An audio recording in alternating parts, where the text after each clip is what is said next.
నీరుమూడి అని ఒక గొప్ప దైవజనుడు, చాలా పొడవుగా ఉంటాడు. ట్రైన్ లో ప్రయాణం చేయడానికి ట్రైన్ ఎక్కాడు.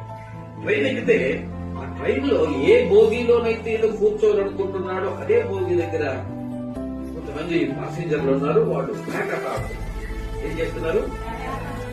ప్యాకెట్ ఆడుతుంటే ఈయన చూసి, భలే వచ్చావయ్యా నువ్వు, మాకు ఒక హ్యాండ్ తప్పు పడింది అంటే ఒక మనిషి తప్పు పడ్డాడు, నువ్వు కలిస్తే భలే ఉంటుంది అని అంటే ఈయన అంటాడు, నాకు చేతులు లేవయ్యా. ఏమన్నాడు? ఒక్కసారి ఎలాంటిగా చూసి ఈ ఎర్రగడ్డ అవకాశం నుంచి తప్పించుకొని వచ్చాడని మనం అయితే అనుకుంటాం.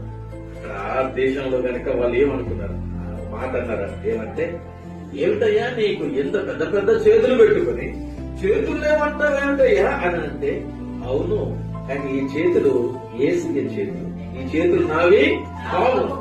వాళ్ళు ఆశ్చర్యపోయారు, ఈ చేతులు ఏం కావంటున్నాడు ఏమిట్రా అని ఆశ్చర్యపోయారు. స్వభావంలో ఏమొచ్చింది? ఒక మాట అంటాడు, నేను ప్యాకెట్ ఆటంలో ఆడితేది అల్లప్పుడు చెంతైపోయింది మన భాష. ఒకవేళ నేను ప్యాకెట్ ఆడితే మీ గోబీలన్నీ కూడా లూటీ అయిపోతాయి, మీలో ఒక్కరు కూడా నన్ను గెలిచిన దాఖలాలు ఉండవు. కానీ ప్రభువుని నమ్ముకున్నాను, నా స్వభావము తప్పటి వెళ్ళి ప్రభువుని